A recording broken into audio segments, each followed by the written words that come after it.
The blue glow around Earth grew brighter. Admiral Kekstar stood on his bridge, watching his weapons fail again and again.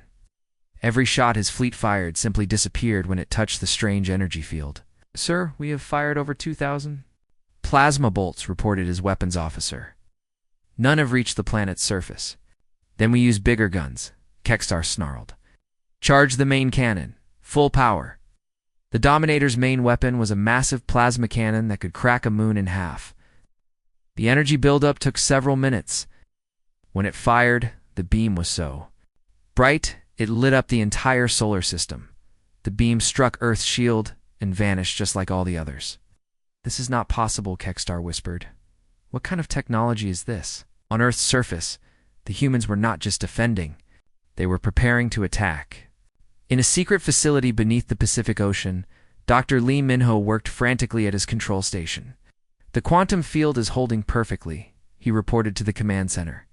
"Their weapons cannot penetrate our defenses." "Excellent," came the reply from General Kim Tae-ho. "How long until the offensive systems are ready?" "5 minutes, sir." "The planetary energy collectors are almost fully charged." For 50 years, humanity had been preparing for this moment. They had known that someday someone would come to destroy their world, so they had built the most advanced defense system in the galaxy. But it was not just a defense system. It was a weapon. The energy collectors were hidden all over Earth, in the deepest ocean trenches. Massive machines drew power from the planet's core. In the highest mountains, quantum processors calculated attack patterns that defied known physics. In orbit, disguised as space junk, thousands of tiny devices waited for their moment. Dr. Cho Yun-suk worked in a laboratory that officially did not exist. Her team had spent decades studying every piece of alien technology that had ever crashed.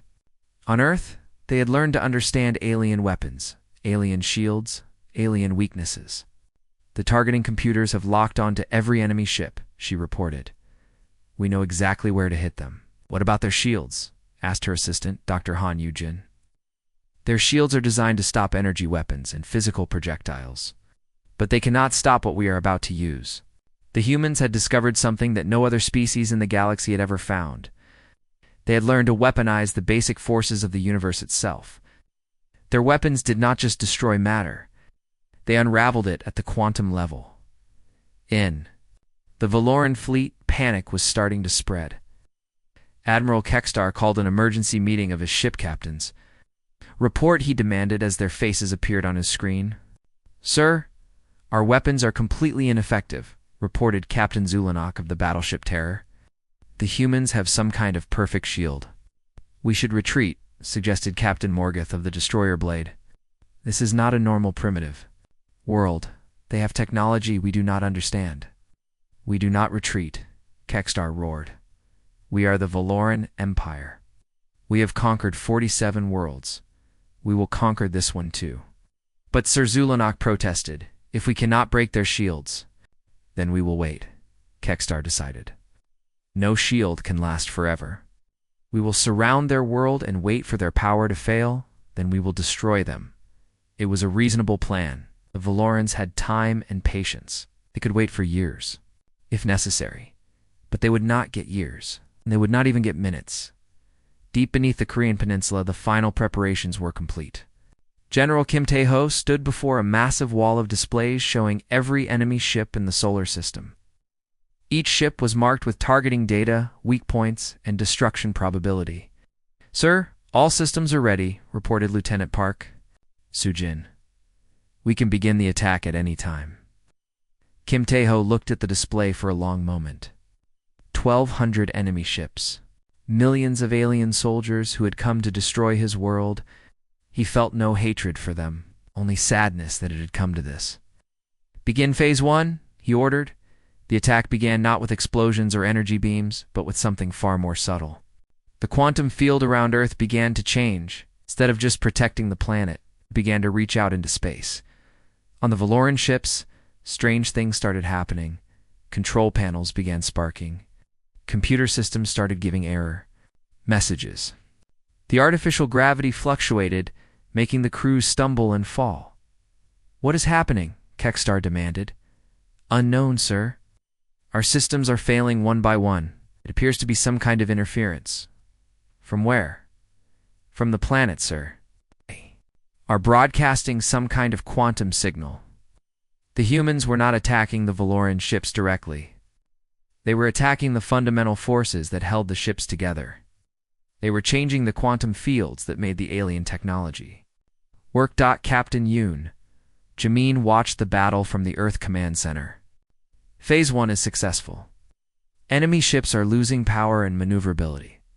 Begin Phase 2, Kim Tae-ho ordered. Phase 2 was different. Where Phase 1 had been subtle, Phase 2 was direct. Hidden installations all over Earth's surface opened, like flowers, revealing weapons that looked like nothing the Valorans had ever seen. These were not energy cannons or missile launchers. They were quantum manipulators, devices that could reach across space and change the very nature of matter itself. The first Valoran ship to be targeted was a destroyer on the edge of the fleet. The quantum beam struck it, and the ship began to change. Its hull started to dissolve. Not burning or exploding, but simply ceasing to exist. The destroyer Fang is gone, reported a communications officer on the Dominator. It just disappeared. What do you mean disappeared? Kekstar demanded. I mean, it is no longer there, sir. It has been completely destroyed. There is no debris, no energy signature. It simply stopped existing. More beams lanced out from Earth. Each one found a different target. Valoran ships began vanishing one by one. The crews had no time to scream, no time to send distress signals. They were simply erased from reality. This is impossible, Kekstar whispered, watching his fleet die. No species has ever developed quantum weapons. The technology required is beyond the reach of any civilization. Sir, we must retreat, Veltok pleaded. We cannot fight weapons like this. No, Kekstar snarled. We will not be defeated by primitives. All ships, retreat to maximum weapons range. We will bombard the planet from a distance. But as the Valoran fleet tried to withdraw, they discovered something terrible. The quantum field around Earth was not just defensive.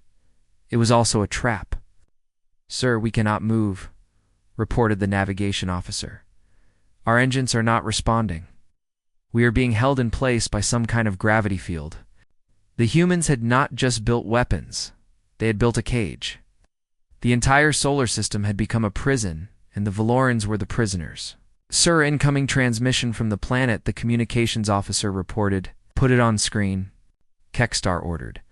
The face that appeared was human, but not the primitive savage the Valorans had expected.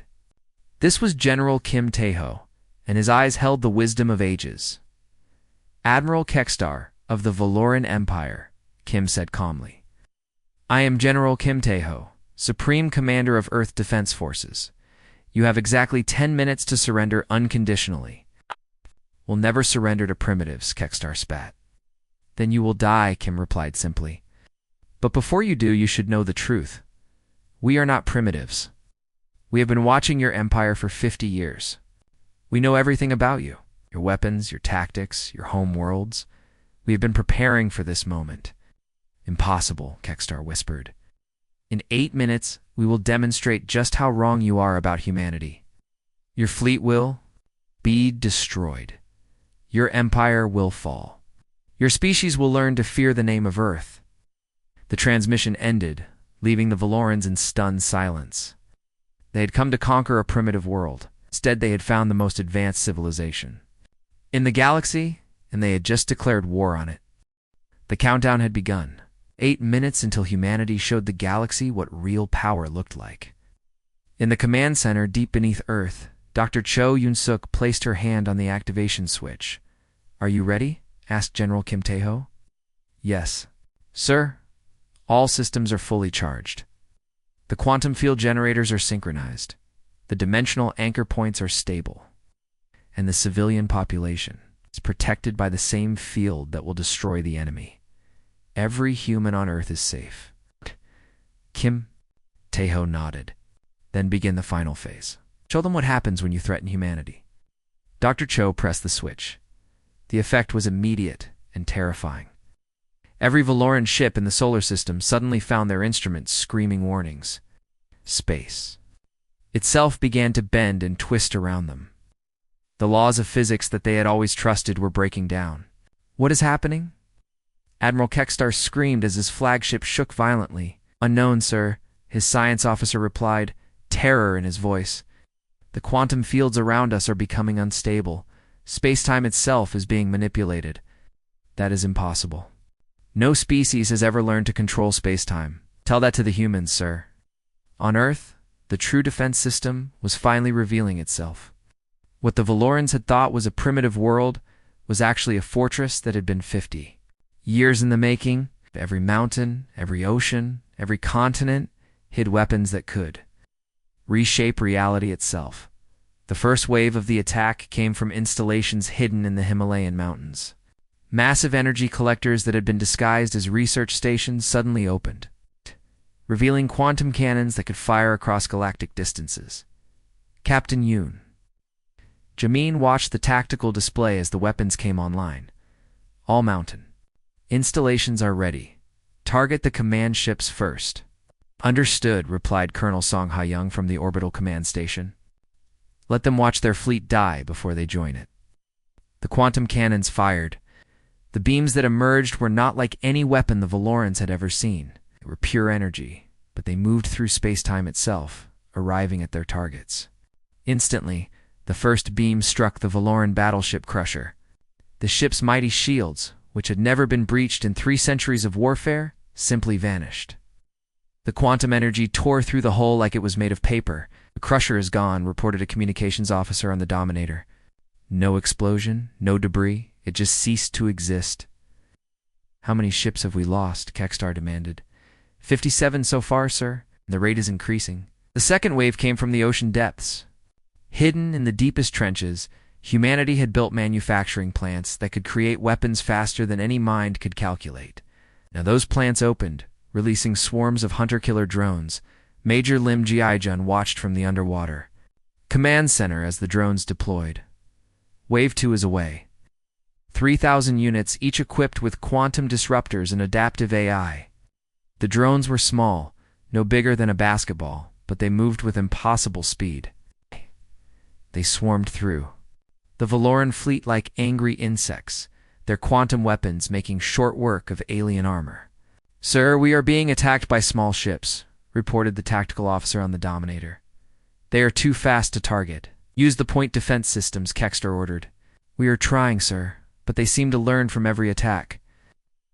They adapt. Their defenses in real time? The drones had been designed by Dr. Park Min-young, humanity's greatest expert in artificial intelligence. Each drone was equipped with quantum processors that could analyze enemy technology and develop countermeasures in seconds. They're not just destroying the ships, observed Dr. Han Yu-jin from the monitoring station. They're learning from each encounter. Every drone becomes more effective than the last. But the humans were not finished. The third wave came from space itself. What the Valorans had thought was empty space around Earth was actually filled with millions of microscopic devices. Each one a quantum weapon waiting to be activated. Commander Baek In-ho initiated the activation sequence. Phase 3 beginning. All orbital weapons are online. The space around the Valoran fleet suddenly filled with energy. Not the visible light of conventional weapons, but the invisible power of quantum manipulation. The alien ships found themselves caught in a web of forces they could not understand or escape. Sir, we are caught in some kind of energy field, reported the navigation officer. We cannot move, cannot fire, cannot even communicate with the other ships. Then we die with honor, Kextar said grimly. Send a message to the homeworlds? Tell them about the humans. Warn them never to come here. Cannot, sir. All communications are being blocked. The fourth wave was the most devastating of all. Hidden deep in space, disguised as asteroids and comets, humanity had placed quantum bombs throughout the solar system. Now they all detonated at once. The explosions were not like anything the Valorans had ever seen. They did not produce fire or radiation. Instead, they created tears in space-time itself. Tears that reached out and grabbed the alien ships. Sir, we are being pulled into some kind of dimensional rift, screamed the science officer. The ship is being torn apart at the quantum level. Long do we have? Kextar asked. Minutes, sir? Maybe less? But the humans still had one more surprise. The fifth wave came from Earth's moon. What the Valorans had thought was a dead rock suddenly split open like a flower, revealing a construction facility that had been hidden for 30 years. Lieutenant Colonel Oh Soo-young watched as the moon facility activated. Luna Base is operational. Beginning final production sequence. The moon base was humanity's greatest secret. It was a factory that could build weapons using the fundamental forces of the universe. It had been building them for 3 decades. What are they producing? Asked General Kim Tae-ho. Reality bombs, sir. Weapons that can erase entire star systems from existence and our target. The Valoran homeworlds, sir. All 47 of them. The Valorans had made a fatal mistake. They had assumed that humanity was isolated, that Earth was their only world. But the humans had been exploring the galaxy for decades, planting quantum beacons on every world the Valorans had conquered. Sir, we are detecting massive energy signatures from the human moon, reported the science officer on the Dominator. They are building something. What kind of something? Kextar asked, though he already feared the answer. A weapon, sir. A weapon powerful enough to destroy planets. The 6th and final wave was the most terrible of all. The reality bombs launched from the moon base, but they did not travel through normal space. They traveled through the quantum. Beacons that humanity had hidden throughout the galaxy. Dr. Ru Sangmin watched. The tactical display as the bombs reached their targets. All bombs have found their marks. The Valoran Empire is finished. 47 worlds died in the same instant. The Valoran homeworlds, their breeding planets, their industrial centers, their military bases, all of them simply stopped existing. This is impossible, Kextar whispered as the reports came in. Ow. No species has ever developed weapons that can strike across galactic distances. Sir, incoming transmission from Earth, the communications officer reported. General Kim Tae-ho appeared. On the screen again. Admiral Kextar. Your empire is finished. Your homeworlds are gone. Your fleet is destroyed. You have exactly 1 minute to surrender unconditionally. We will never surrender, Kextar snarled. Then you will die, Kim replied. But know this. Your death will serve as a warning to every other species in the galaxy. Earth is under human protection now. You will not tolerate conquest or slavery or genocide. You cannot protect the entire galaxy, Kextar protested. Watch us, Kim said. Simply the transmission ended. 30 seconds later, the last Valoran ship disappeared into quantum nothingness. The 14-minute war was over. In the command center, Lieutenant Park Soo-jin looked at the tactical display. Sir, all enemy ships have been destroyed. The solar system is clear. The galaxy, free, sir. The Valoran Empire is gone. Their military is destroyed. Their government is dead. The species they enslaved are already declaring their independence. Kim Tae-ho nodded. Good. Now we begin the real work. We need to make sure this never happens again. The age of galactic empires was over. The age of human protection had begun. The massive black ships moved through space like hungry wolves. Admiral Kextar stood tall on the bridge of his flagship, the Dominator. His 4 red eyes looked at the blue planet ahead. Earth, another world to conquer, another species to destroy. 300 years, the Valoran Empire had crushed every world they found. 47 civilizations had fallen before their mighty fleet. Now it was time for the 48th. Sir, we are in position, reported his second-in-command captain. Veltok, the human world is completely surrounded. Kextar smiled, showing his sharp teeth. Good. Begin the standard attack. Destroy their satellites first. Cut their communications. Make them helpless. The Valoran fleet was enormous. 1,200 warships floated in perfect formation around Earth. Each ship was the size of a small city. Their weapons could turn mountains into dust. Their shields had never been broken by any enemy. What do we know about these humans? Kextar asked. They are very primitive, sir, Veltak replied, reading from his datapad. They have only just learned to travel between planets. Their weapons are simple explosives and basic energy guns. Their largest ships are smaller than our fighters. Kextar laughed. This will be easy. Maybe too easy. I was hoping for more of a challenge. The human satellites began exploding one by one.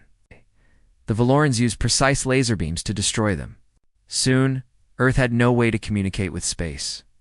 The planet was blind and deaf. We are receiving transmissions from the planet, the communications officer reported.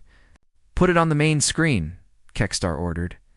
The voice that came through was calm and steady. It spoke in the human language, but the Valoran computers translated it instantly. This is Earth Defense Command. We know you are there. We have been waiting for you? Kextar was surprised. Most species begged for mercy at this point. They offered treasures or surrendered immediately. But these humans sounded different. They sounded ready. We have studied your kind for many years, the voice continued. We know about your empire. We know about the worlds you have destroyed. We know about your weapons and your ships. It's impossible, Veltok whispered. They could not have known we were coming. They must have detected our scout ships, Kextar said. No matter. Knowledge will not save them. The human voice spoke again. You have made a mistake coming here. You have awakened something that should have stayed sleeping. You will regret this decision. Then the transmission ended. Kextar stared at the silent screen. In all his years of conquest, no primitive species had ever spoken to him like that. There was no fear in that voice, only warning. Sir, should we begin the bombardment? Veltok asked. Yes. Target their major cities first. Show them what Valoran power can do. But before the order could be carried out, something strange happened. The human planet began to glow. Not with the light of explosions or fires, but with a soft blue energy that seemed to come from everywhere at once. What is that? Kextar demanded. Unknown, sir. Our sensors cannot identify the energy source. It appears to be coming from the planet itself. Deep beneath the surface of Earth, in hidden bunkers and secret facilities, humans were preparing for war. But this was not the kind of war the Valorans expected. This was not a battle between primitive weapons and advanced technology. This was something entirely different. General Kim Tae-ho sat in a command center buried 3 miles beneath the Korean mountains. Around him, dozens of officers worked at control panels that glowed with impossible technology. These were not the simple computers the Valorans had seen on Earth's surface. These were quantum processors that could think faster than any biological mind. Sir, all systems are ready, reported Lieutenant Park Soo-jin. Project Prometheus is fully operational. Kim Tae-ho nodded. For 50 years, Earth's greatest scientists had worked in complete secrecy. They had built weapons that even their own governments did not fully understand. They had prepared for this day, the day when someone would come to destroy their world. Are the civilians protected? Kim asked. Yes, sir. The quantum shields are active around all major population centers. The field will protect everyone on Earth and the enemy. The same field that protects us will destroy them. They use different quantum frequencies than we do. Our field will tear their ships apart at the molecular level. Kim Tae-ho looked at the main display. It showed the Valoran fleet surrounding Earth like a net of death. But he was not afraid. He was ready. How long until we can begin the counterattack? 30 seconds, sir. In space, the Valorans were becoming nervous. The blue glow around Earth was getting brighter. Their instruments were showing readings that made no sense. Energy levels that should have been impossible for such a primitive world.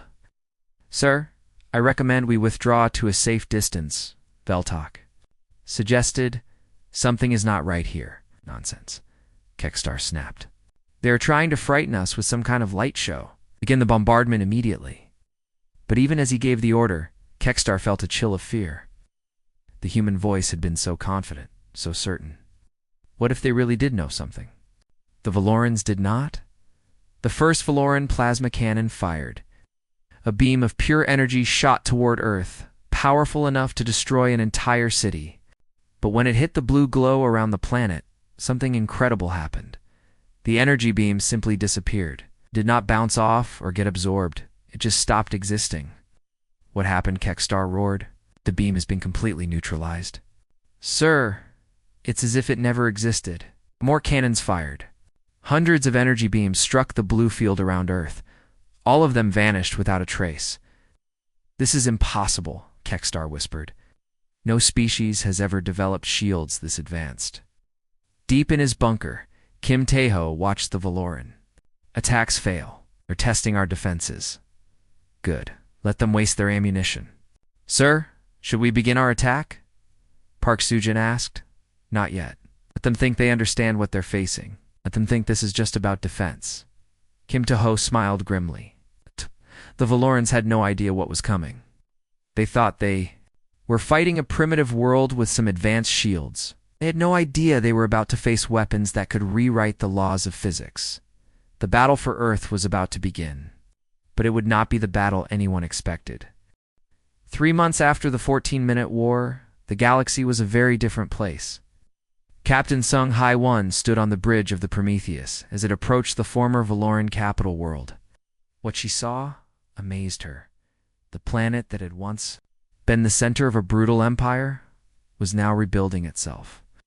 The massive military installations were gone, replaced by hospitals and schools. The slave camps had become free cities. Valoran people themselves were learning to live without conquest. "This is remarkable," she reported to Earth Command. "The transformation is complete. They are actually grateful for what we did." "Course they are," replied General Kim Tae-ho. "We freed them from their own worst nature." The Valoran Empire was as much a prison for its own people as it was for its victims. This was the truth that few understood. The Valoran Empire had been built on fear and violence. Even the Valorans themselves had lived in terror of their own government. Now, for the first time in centuries, they could live in peace. Dr. Ru Sang-min had spent weeks working with former Valoran scientists. Their technology was impressive, but limited, he reported. They focused only on weapons and conquest. Never developed medicine, or agriculture, or art. "That is why empires always fall," Kim replied. "They forget that civilization is about more than power." The humans were teaching the galaxy a new way to live, instead of competition and conquest. They promoted cooperation and growth. Instead of fear and hatred, they encouraged understanding and peace. But the job was not easy. Some species still believed in the old ways. The Zeth Confederation had been trying to build its own empire in the Outer Rim worlds. Major Lim Geoj received the intelligence report with concern. "Sir, the Zeth have invaded 3 neutral worlds in the past week. They claim they are bringing order to chaos." "The same excuse every tyrant uses," Kim replied grimly. "How many ships do they have?" 500, sir. They think their numbers will protect them? Send the usual warning. 1 hour to withdraw and disarm."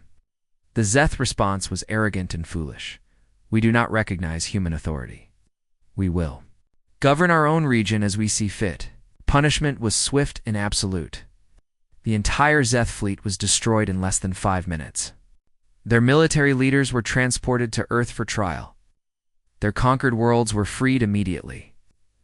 "Word is spreading quickly," reported Dr. Cho Yun-suk. "Every species in the galaxy now knows what happens to would-be conquerors." "Good," Kim replied. "Fear can be a teacher when used properly."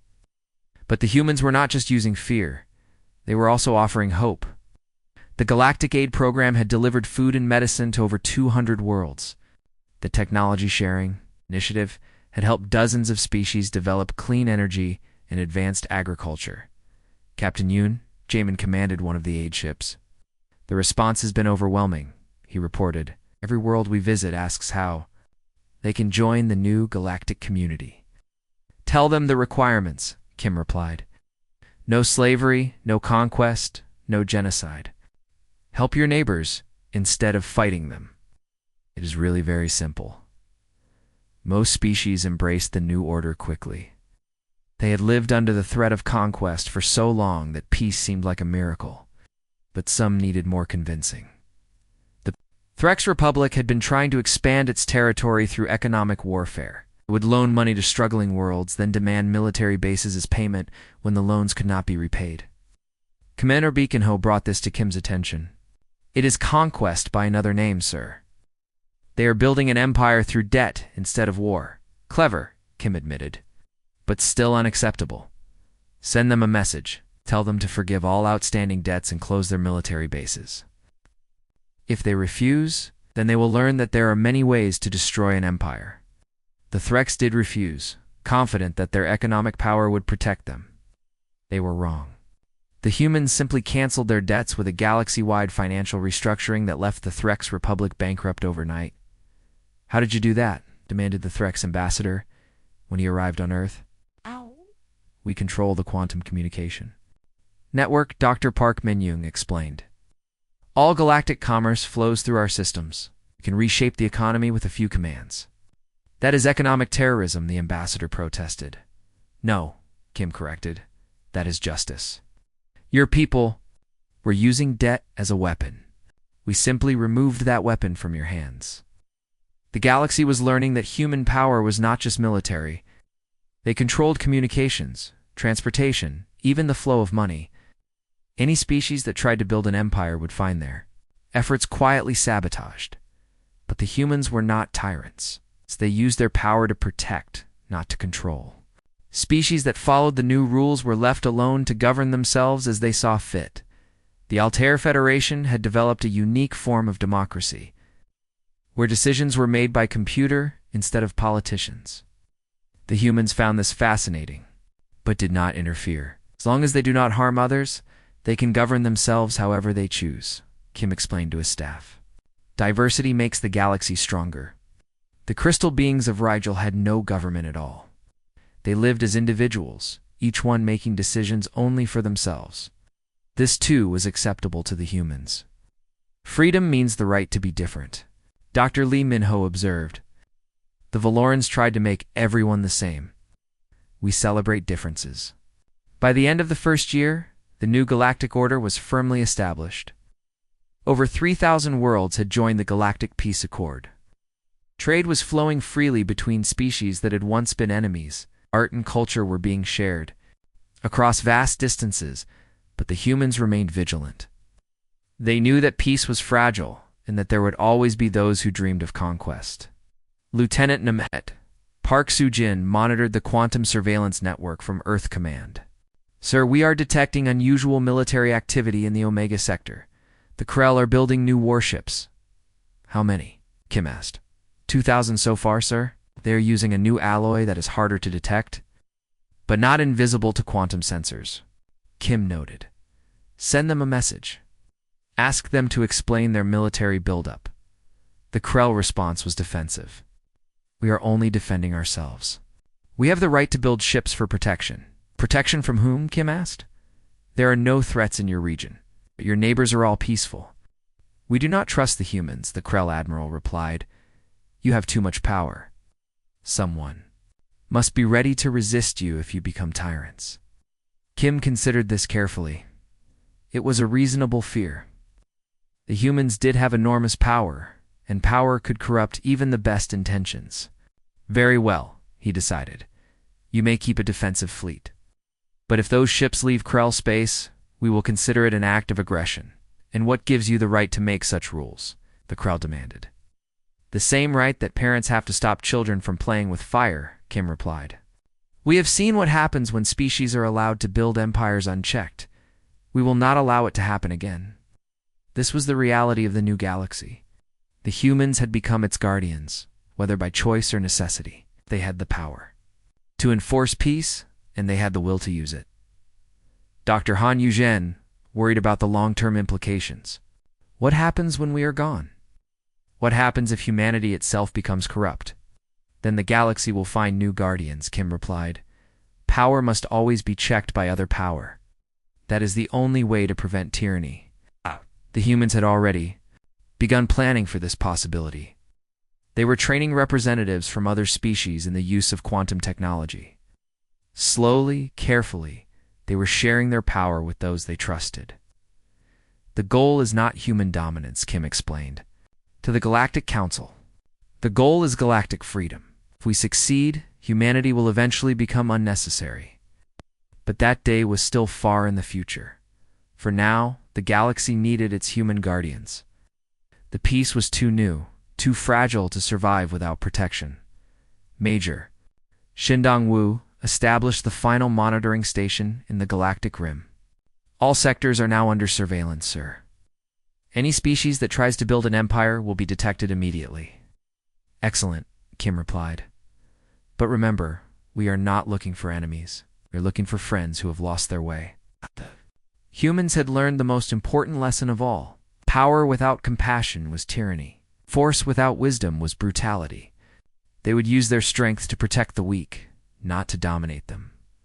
The galaxy was at peace for the first time in 1,000 years. It would stay that way as long as humanity remembered why they had fought the 14-minute war in the first place. 5 years had passed since the 14-minute war changed everything. The galaxy had grown used to peace, but General Kim Tae-ho knew that peace required constant vigilance. He stood in the observation deck of the New Earth Defense Station, watching ships from 100 different worlds docked peacefully together.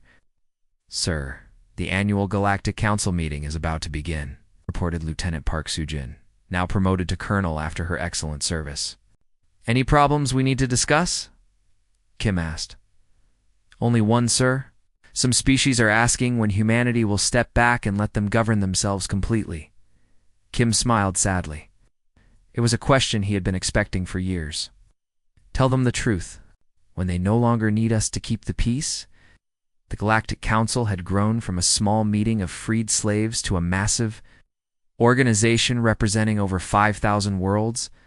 They met every year to discuss trade, diplomacy, and the future of galactic civilization. Dr. Cho Yun-suk had been elected as the human representative to the council. She was not a politician, but the other species trusted her because she had helped design the weapons that freed them. "The main issue today is the Jupiter question," she reported to Kim before the meeting began. "What about Jupiter?" Kim asked. "Several species want to colonize it. They say it is wasteful for humanity to keep such a large planet empty." Kim shook his head. "Jupiter is not empty. It is our primary energy source. The quantum collectors in its atmosphere power our defense network. I told them that, but they think we are being selfish." This was the challenge of being galactic guardians. Everyone wanted to be treated fairly, but they did not always understand what fairness required. The humans needed massive energy sources to maintain their protective technology. Without that power, the peace would collapse. Captain Soon Hai-1 brought more disturbing news. "Sir, we have detected something unusual in the Andromeda galaxy. It looks like another empire is forming." "How large?" Kim asked. "Preliminary estimates suggest over 10,000 worlds, sir. They call themselves the Hegemony, and they appear to be expanding rapidly." Kim felt a chill of fear. The Andromeda galaxy was far away, but not so far that it could not become a threat. If another aggressive empire was forming, humanity might face a challenge much larger than the Valoran Empire. "Do we have any contact with them?" Kim asked. "Not yet, sir. But our long-range quantum sensors have detected their expansion pattern. They are conquering everything in their path." "Then we need to be ready," Kim decided. "Begin Project Atlas immediately." Project Atlas was humanity's contingency plan for threats beyond their own galaxy. It involved building weapons and defenses on a scale that dwarfed even the Valoran war preparations. Dr. Ru Sang-min had been working on the project in secret for 3 years. "The intergalactic quantum cannon is almost complete," he reported. "When finished, it will be able to strike targets in Andromeda and the defenses. We are building a quantum barrier around the entire Milky Way galaxy. Nothing will be able to enter without our permission." The scale of the project was staggering. It required the cooperation of thousands of worlds and the combined resources of entire star systems. But the humans had learned that the price of peace was eternal. Vigilance Commander Baek In-ho supervised the construction of barrier generators throughout the galaxy. "The response has been mixed," he reported. "Some species are enthusiastic about the project. Others think we are being paranoid." "Let them think what they want," Kim replied. "Our job is to protect them, not to make them happy." But the humans were careful not to become the very thing they had destroyed. They shared their technology freely with any species that proved trustworthy. They trained other races in the use of quantum weapons. They gradually transferred more and more responsibility to the Galactic Council. Major Lim Jijin now commanded a mixed fleet of human and alien ships. The integration is going well, he reported. Species that were enemies 5 years ago are now working together on the barrier project. Good, Kim replied. That was always the goal, make ourselves unnecessary. But that goal was still far away. A new crisis emerged when long-range scouts detected the first hegemony probe ships entering the outer edge of the Milky Way. They are testing our defenses, Dr. Park Min-young observed. The probes are equipped with advanced scanning equipment. What do they see? Kim asked, as little as possible. We are using quantum stealth technology to hide our true capabilities. The humans had learned from their victory over the Valorans. They had appeared weak until the moment they struck, and they would use the same strategy against the hegemony. Them think we are a primitive backwater, Kim decided. When they attack, they will learn the same lesson the Valorans did. But the hegemony was different from the Valorans. They were not arrogant conquerors, driven by pride. They were methodical and patient. They studied their enemies carefully before attacking. They have been observing us for over a year, reported Lieutenant Colonel Oh Soo-young. Their probe network is more sophisticated than anything the Valorans had. Can they penetrate our stealth? Kim asked, partially. They know we have advanced technology, but they do not know how advanced. This was acceptable. Humans wanted their enemies to be cautious. A careful enemy might be negotiated with. 8. Arrogant enemy had to be destroyed. Open a communication channel, Kim ordered. Let us see if they are reasonable. The first contact with the hegemony came through quantum entanglement communication. The being that appeared on the screen was unlike anything the humans had ever seen. It was tall and thin, with 6 arms and eyes that glowed like stars. I am Overlord Vexstar of the hegemony, the being said in perfect English. We have been studying your galaxy with great interest. I am General Kim Tae-ho of Earth Defense Command, Kim replied. We have been studying you as well, indeed. Your reputation precedes you. The destroyers of the Valoran Empire, the liberators of the Valoran Empire, Kim corrected. We do not destroy, we protect, Noble Vexstar replied, but there was mockery in his voice. We too bring order to chaos. Perhaps we can work together. That depends on your definition of order, Kim said carefully. Order means that the strong rule the weak, that superior beings guide inferior ones, that chaos is replaced by discipline. Kim felt his heart sink. The hegemony was just another empire more sophisticated than the Valorans, but driven by the same dark impulses. We have a different philosophy, Kim replied. We believe that all beings should be free to choose their own path. Freedom is an illusion, Vexstar said dismissively. Someone must always rule. Someone must always decide. We've simply accepted this reality. Then we have nothing to discuss, Kim said. You will not be permitted to enter our galaxy. You think you can stop us? Vexstar laughed. We command 1,000,000 worlds. Our fleets number in the millions. Your little galaxy cannot resist the hegemony. The Valorans said something similar. Kim replied calmly. It took 14 minutes to prove them wrong. The communication ended. Both sides knew that war was inevitable. Begin final preparations, Kim ordered.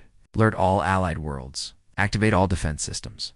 The hegemony will learn that this galaxy is protected. Dr. Cho Yoon-suk coordinated the defensive preparations. All quantum barriers are operational. The intergalactic cannon is fully charged. Every world in the galaxy is ready for siege. What? About evacuation plans? Kim asked. Prepared but not activated. We are confident that the barriers will hold. The hegemony attack came exactly 1 month later. 1,000,000 ships emerged from hyperspace at the galaxy's edge, a fleet so large it blotted out the stars. My God, whispered Captain Yoon Jamin from the front-line monitoring station. There are so many of them.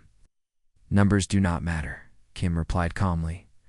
The Valorans learned that lesson. Now, the hegemony will learn it too. The quantum barriers held perfectly. The hegemony fleet found itself trapped outside the galaxy, unable to penetrate the defensive field. Their weapons were useless against technology they could not understand. Activate the intergalactic cannon, Kim ordered. The weapon that fired was not just a cannon but a reality manipulator. It reached across the void between galaxies and struck at the heart of the hegemony itself. Target acquired, reported Dr. Lee Minho. The hegemony capital world is in range. Fire. The beam that crossed the cosmic gulf was invisible but unstoppable. When it struck the hegemony homeworld, the planet simply ceased to exist. Not destroyed, not damaged, but erased from reality itself. The psychological effect on the hegemony fleet was immediate and complete. Their entire civilization had just vanished before their eyes. Their million-ship armada suddenly had nowhere to go home to.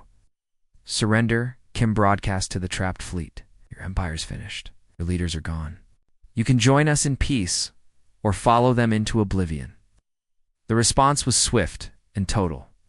The entire hegemony fleet surrendered without firing a shot. What do we do with them? Asked Dr. Han Yujin. The same thing we did with the Valorans, Kim replied. We teach them to be civilized. The war with the hegemony was over before it truly began. But its lesson echoed throughout the universe. The Milky Way galaxy was not just protected by advanced technology. It was protected by beings who had the wisdom to use that technology properly. Sir, we are receiving messages from other galaxies, reported Colonel Park Sujin. They want to know how we defeated the hegemony so quickly. Tell them the truth, Kim replied. We were prepared. We are always prepared.